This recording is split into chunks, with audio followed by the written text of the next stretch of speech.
rent a small house in a quiet neighborhood outside of Denver. It's nothing special, just 2 bedrooms, creaky floors, that faint, persistent smell of mildew. I moved in back in February after a bad breakup, and honestly, it was perfect. Cheap, no roommates, no neighbors within shouting distance. I thought it was the fresh start I desperately needed. But over the past few weeks, things got weird. Small things at first. It started with food going missing.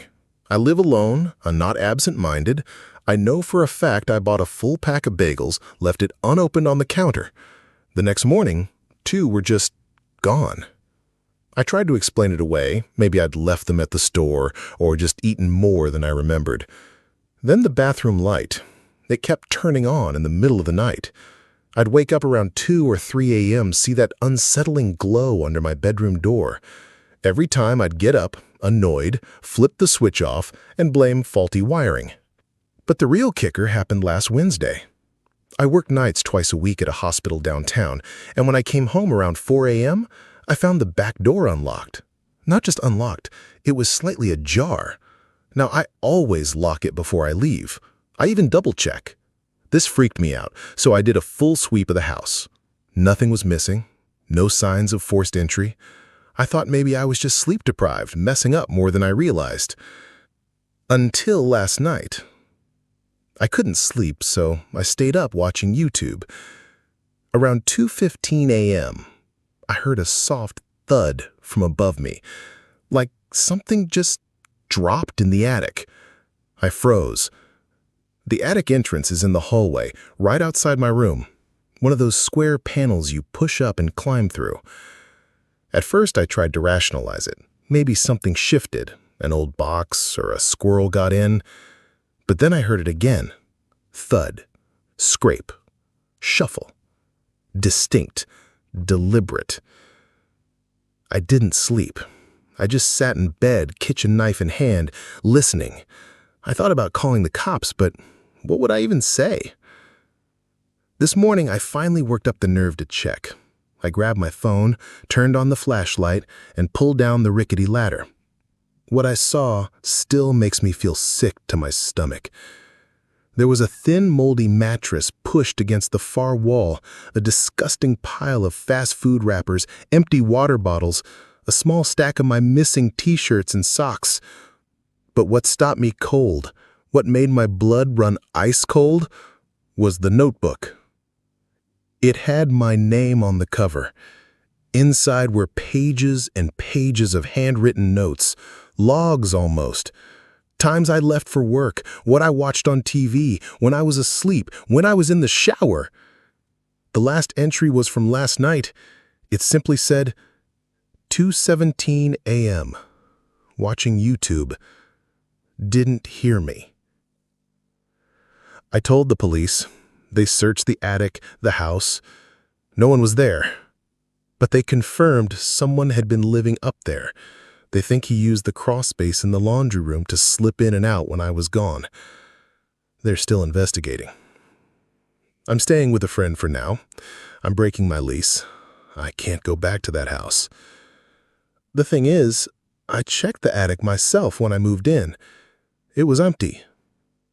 So either he moved in later, or worse, he was already up there.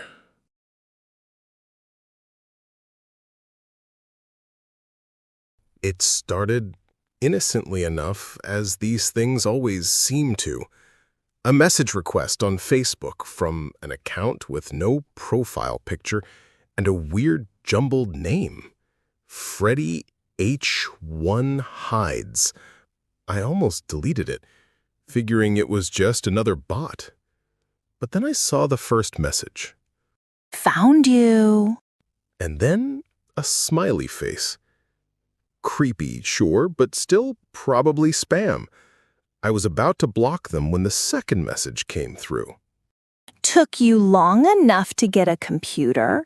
Last time I saw you, you were still playing with those wooden blocks. A chill snaked down my spine.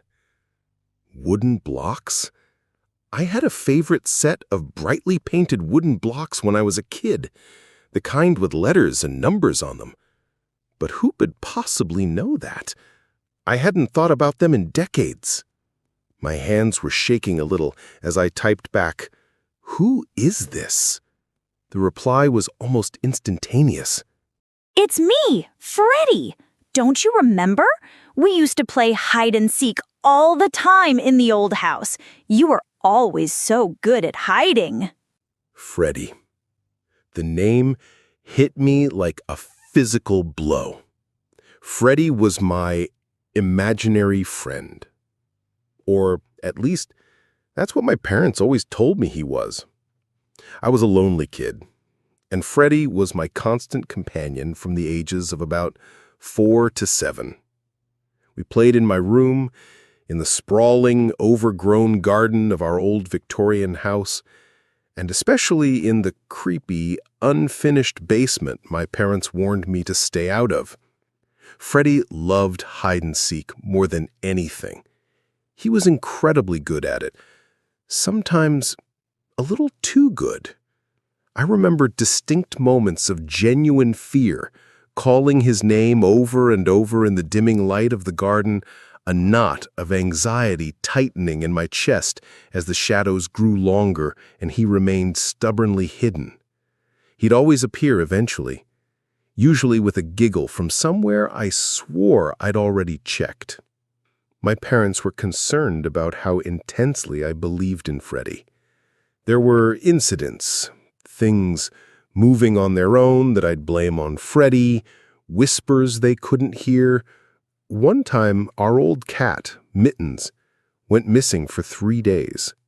I told them Freddie said she was hiding really well. They found her eventually trapped in the wall cavity of the basement, terrified and dehydrated.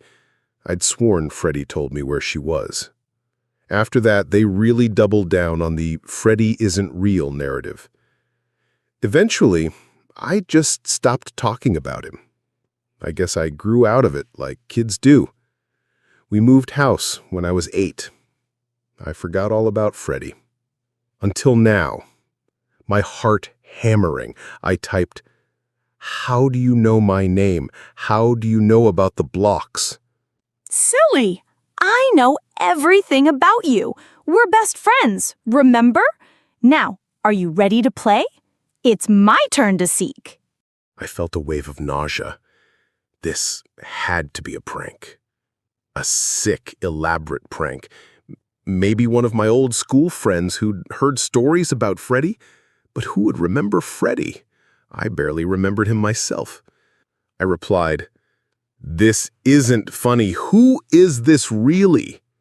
It's Freddie, and I'm getting closer. You always like to hide in your bedroom first, under the bed or in the wardrobe.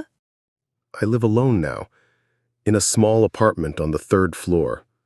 The thought of someone knowing my childhood hiding spots, my current living situation, it was terrifying. I have security locks a chain, but the words, "I'm getting closer," made my blood run cold. Over the next few days, the messages continued. They were never overtly threatening, not in a traditional sense, but they were filled with this childlike glee that was somehow far more unsettling. Remember when you hid in the pantry and ate all the biscuits? Your mom was so cross. I saw you looking out the window today. You look tired. Not sleeping well? The park near your new place looks fun. Not as many good hiding spots as the old garden, though. Too open. He knew where I lived. He was watching me. I changed all my passwords, up my privacy settings to the max. I even considered going to the police, but what would I tell them? That my childhood imaginary friend was cyberstalking me? They'd laugh me out of the station. The worst part is the feeling, this creeping sense of being watched, not just online, but physically. Sometimes I'll hear a faint giggle when I'm home alone, just on the edge of hearing, or I'll catch a flicker of movement out of the corner of my eye, but there's never anyone there. My apartment, once my sanctuary, now feels like a trap. Last night was the worst. The message came through around 3 a.m. I'd been struggling to sleep, jumping at every creak and groan of the building. Ready or not, here I come. Then, a few minutes later, another message. Getting warmer. And then a new message accompanied by a photo. It was a picture of my bedroom door, taken from the hallway. My heart stopped. I live alone. I'd locked the front door, bolted it, even wedged a chair under the handle. There was no way anyone could be in my apartment, but the photo was undeniably my door. The scuff marks near the handle, the faint crack in the paintwork I'd been meaning to fix, it was all there. Then the final message, the one that made me grab my keys and run out of my apartment in my pajamas, not stopping until I reached a 24-hour coffee shop. Knock, knock. I'm writing this from that coffee shop now, shaking so hard I can barely hold my phone. The police are on their way, but I don't know what they can do. What proof do I have, other than some creepy messages and a photo that could have been faked, though, God, I know it wasn't. I don't know who or what Freddy is, but he's not imaginary, and he's been looking for me for a very, very long time. The game isn't over. I don't think it ever was for him, and I have a horrible feeling that this time he's determined to win. He always was so good at finding me. I haven't talked about this in years, not even to my therapist, but I'm writing it down now because last night at 2:12 a.m., I heard the knock again. Same rhythm, same pause, the same sick feeling crawling up the back of my throat. I used to think it was a demon. I know how that sounds, but when you're a kid, there are things you just know without proof. You don't question why your closet makes you nauseous or why the attic door feels like it's breathing. You just know something's wrong. And something was very wrong in that house. We moved in when I was 9. It was an old Victorian at the edge of a dead-end street. It had sloped floors and wallpaper like dried blood. My mom called it a fresh start. She'd just gotten serious with a new boyfriend, Rick. He helped pay for the place, but stayed in the city at first. So for a while, it was just me and her. The first night, I couldn't sleep. Normal new house stuff, I thought, until I heard it. Knock. Just one, soft, like someone gently tapped their knuckle against my door. I sat up in bed, listening hard. Knock. Knock. Knock. 3 more, spaced out, deliberate. Then there was silence. I got up and opened the door. The hallway was empty. I asked my mom in the morning if she'd checked on me. She said no. She looked, well, tired. Her hands were shaking when she poured her coffee. I noticed a red mark on her neck. She said it was a bug bite. That night, I stacked books against the door, just in case. The knocking came again, same time, around 2 a.m. But this time it didn't stop. It turned into scraping, like nails dragging across the door. Then there was breathing, wet and slow, right up against the wood. I heard it say something I didn't understand. It was too low, too garbled. And then I smelled it. It was a smell of rot, like something dead had been stuffed under the floorboards. I didn't sleep, just stared at the door, flashlight clutched tight. In the morning, my mom had a bruise on her arm. It was purple and angry, like someone had grabbed her too hard.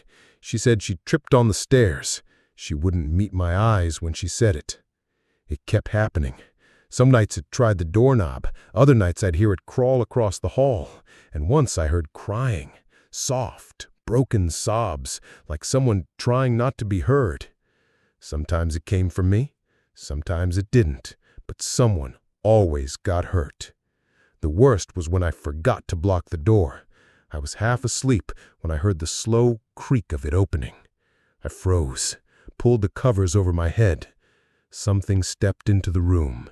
It didn't walk right. It was too heavy, too slow. The mattress dipped beside me, and it breathed.